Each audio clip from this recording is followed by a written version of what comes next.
Pandian store சீரியல்ல இனிய எபிசோட்ல என்ன நடந்திருக்கு? இப்ப கோர்ட்டுக்கு வந்துட்டாங்க பாண்டியன். அதே மாதிரி கதிர் தானே அழைச்சிட்டு வந்திருக்கிறாப்ல. கதிர், கோமதி, அரசி இவங்க 4 பேருமே ஃபர்ஸ்டே வெயிட் பண்ணிக்கிட்டு இருக்கிறாங்க. கொஞ்ச நேரத்துல குமாரவேலை அழைச்சிக்கிட்டு சக்திவேலும், முத்துவேலும் கோர்ட்டுக்கு வந்திருக்கிறாங்க.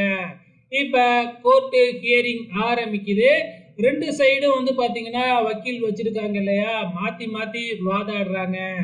எதுக்காக பாத்தீங்கன்னா அரசிய கடத்துனீங்க அப்படின்னு சொல்லி கேட்கும் பொழுது, அரசிய யாரும் கடத்தல, அவளா தான் வந்தா அப்படின்னு குமாரவேல் சைடு கேஸ சொல்லிக்கிட்டு இருக்கிறாங்க. அதுக்கப்புறம் அரசியையும் கூப்பிட்டு விசாரிக்கிறாங்க. அப்ப போன் பண்ணி இந்த மாதிரி அவர் தான் கூப்பிட்டாரு, நானா தான் போனேன், வரலன்னா பாத்தீங்கன்னா என் குடும்பத்தை ரொம்ப அவமானப்படுத்திடுவேன், அதை பண்ணிடுவேன் இதை பண்ணிடுவேன்னு மிரட்டினாரு, அதனால தான் போனேன் அப்படின்னு அரசி சொல்றாங்க. அதுக்கப்புறம் என்னென்னலாம் பேசுறாங்க அப்படிங்கிறத நமக்கு காமிக்கல, அப்படியே சைலண்ட் மோட்ல காமிக்கிறாங்க. இதெல்லாம் விசாரிச்சுட்டு நீதிபதி அடுத்த மாசத்துக்கு கேஸ ஒத்தி வச்சுட்டாரு. ஆக மொத்தத்துல இன்னும் எத்தனை ஹியரிங் போகும் அப்படிங்கிறதே தெரியல. இது எதுவுமே கோமதிக்கு சுத்தமா பிடிக்கவே இல்லை. கோர்ட்டுக்கு வர்றதை நினைச்சாவே பயப்பட ஆரம்பிக்கிறாங்க. எப்படியோ இந்த ஹியரிங் முடிச்சுட்டு வீட்டுக்கும் வந்துடுறாங்க. இப்ப இங்க இன்னொரு பிரச்சனை ஆரம்பிக்குது. அது என்ன பிரச்சனை இல்ல, நம்ம பாண்டியன் கதிரோட லோனுக்கு பேங்க்ல சைன் பண்ணி கொடுக்குறேன் அப்படிங்கிற மாதிரி சொல்லிக்கிட்டு இருக்கிறாரு. ஆரம்பத்துல கோமதி நீங்க தான் பண்ணி கொடுக்கணும், நீங்க தான் தூக்கி விடணும், அப்படி இப்படின்லாம் பேசுறாங்க. அதுக்கப்புறம் கதிரை தனியா மீட் பண்ணி நம்ம பாண்டியன் நிறைய கண்டிஷன் எல்லாம் போடுறாரு. நீ பிசினஸ் ஆரம்பிச்சு கார்லாம் வாங்கினதுக்கு அப்புறம் இப்படிதான் போகணும், இப்படிதான் பண்ணணும், அப்படி இப்படின்னு பாத்தீங்கன்னா பாண்டியன் பாத்தீங்கன்னா பயங்கரமா கண்டிஷன் போட்டுக்கிட்டு இருக்கிறாரு. இது எதையுமே நம்ம கதிருக்கு பிடிக்கல.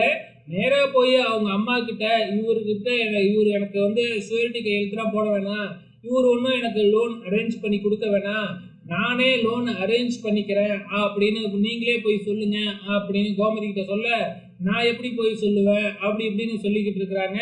நீங்க இப்ப சொல்லல அப்படின்னா எனக்கும் ராஜிக்கும் நீங்க தான் கல்யாணம் பண்ணி வச்சீங்க அப்படின்னு சொல்லிடுவேன் அப்படின்னு நம்ம கதிர் கோமதியை மிரட்டுறாப்புல. இதுக்கப்புறம் என்ன, கோமதி போயிட்டு நம்ம பாண்டியன் கிட்ட வேற மாதிரி பேசுறாங்க. நீங்க எப்படி சொந்த காலில் கொஞ்சம் கொஞ்சமா முன்னேறினீங்களோ அதே மாதிரி அவனும் முன்னேறிட்டு போறான், நீங்களாம் ஒன்றும் அரேஞ்ச் பண்ணி கொடுக்க வேணாம் லோனு அப்படின்னு சொல்லி பாக்குறாங்க.